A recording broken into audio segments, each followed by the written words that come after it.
wabarakatuh. Bagaimana keadaan kalian anak-anak? Semoga dalam keadaan sehat dan tetap semangat untuk belajar ya. Dan jangan lupa tetap jaga kesehatan. Oke, sebelum pembelajaran kita mulai, saya ingin bertanya dulu ya. Pernahkah kalian membaca, menerima, atau menulis sebuah surat? Saya yakin semuanya pernah ya. Bagaimana cara penyajian dalam sebuah surat? Baik itu surat pribadi atau surat dinas. Dalam penyajian surat pribadi maupun surat dinas, kita tidak boleh sembarangan. Kita harus tahu bagaimana cara penyajiannya. Oke? Pada pembelajaran sebelumnya sudah dijelaskan bahwa antara surat pribadi dengan surat dinas sangatlah berbeda. Pengertian surat pribadi sendiri adalah surat yang digunakan untuk berkomunikasi secara pribadi yang bersifat tidak resmi. Surat pribadi sendiri biasanya dikirimkan oleh perorangan atau individu yang dikirimkan kepada orang lain yang bersifat pribadi. Sedangkan surat dinas adalah surat yang dikirimkan oleh sebuah instansi atau lembaga yang dikirimkan kepada instansi atau lembaga lain yang bersifat kedinasan. Nah, bagaimana cara penyajian surat pribadi dan surat dinas yang jelas? Mari kita ikuti pembelajaran hari ini.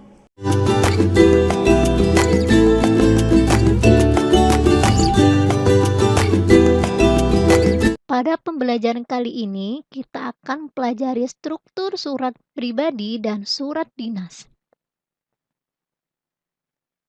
Struktur atau bentuk atau susunan penyajian surat. Struktur sering dikenal dengan bentuk atau susunan penyajian surat. Secara garis besar, baik surat pribadi maupun surat dinas memiliki 3 bagian, yaitu yang pertama bagian pendahuluan, yang kedua bagian isi, dan yang ketiga bagian penutup. Ketiga bagian ini kemudian diurai atau dibuat lebih rinci agar bisa mengetahui perbedaan dari struktur surat pribadi dan surat dinas. Struktur surat pribadi. Ada tempat tanggal surat, alamat surat, salam pembuka, pembuka surat, isi surat, penutup surat, salam penutup, nama pengirim, dan tanda tangan. Untuk lebih rincinya lagi, kita uraikan pada contoh surat pribadi berikut.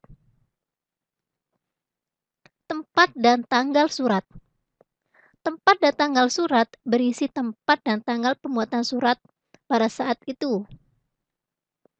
Alamat surat berisi alamat lengkap penerima surat. Salam pembuka berisi kata sapaan. Pembuka surat berisi kalimat pembuka atau pengantar, seperti menanyakan kabar. Isi surat berisi berita atau informasi yang disampaikan kepada penerima. Penutup surat berisi kalimat penutup untuk mengakhiri surat. Salam penutup berisi salam penutup dalam mengakhiri surat. Yang terakhir, nama pengirim dan tanda tangan. Struktur surat dinas. Ada kop surat, tanggal pembuatan surat, nomor lampiran perihal surat, alamat surat, salam pembuka, pembuka surat, isi surat, penutup surat, salam penutup, dan nama pengirim. Untuk lebih rincinya lagi, kita uraikan pada contoh surat dinas berikut.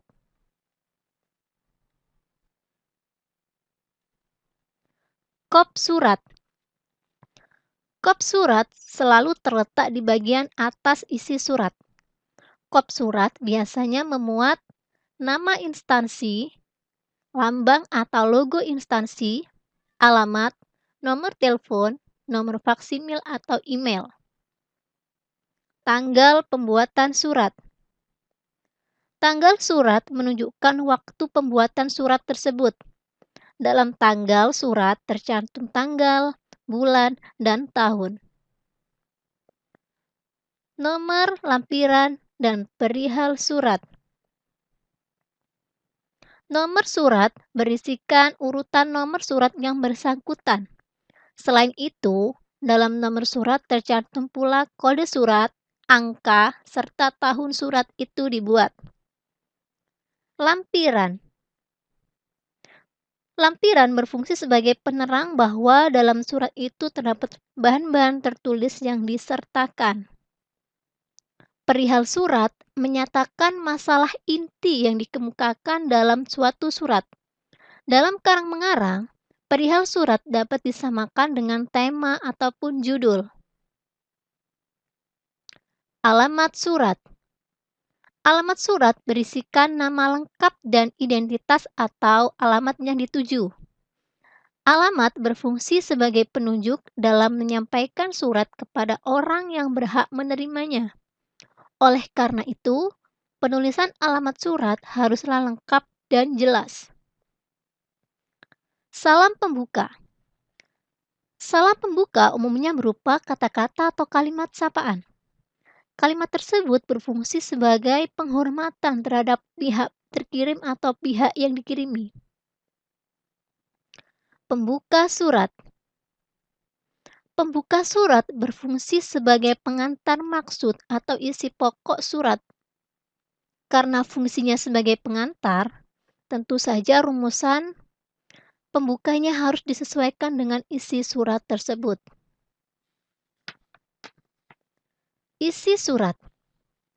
Isi surat merupakan bagian surat yang menampung maksud penulisan surat. Penutup surat. Penutup surat merupakan pernyataan akhir dari maksud-maksud yang telah dikemukakan penulis dalam suratnya tersebut. Penutup surat berisikan ucapan terima kasih, harapan, doa, dan sebagainya. Salam penutup. Salam penutup yang sering digunakan adalah hormat kami, hormat saya, wassalam, salam takzim, dan sebagainya. Pengirim surat. Pengirim surat merupakan pihak yang bertanggung jawab atas surat. Sebagai bukti pertanggungjawaban, dalam bagian akhir surat tersebut dibubuhi dengan tanda tangan. Nah, bagaimana? Mudah bukan mempelajari struktur surat pribadi dan surat dinas? Saya harap setelah kalian mengetahui struktur surat pribadi dan surat dinas, kalian bisa menyajikan surat pribadi dan surat dinas dengan baik dan sesuai dengan strukturnya. Oke, saya akhiri pembelajaran kali ini. Semoga bermanfaat. Saya akhiri. Wassalamualaikum warahmatullahi wabarakatuh.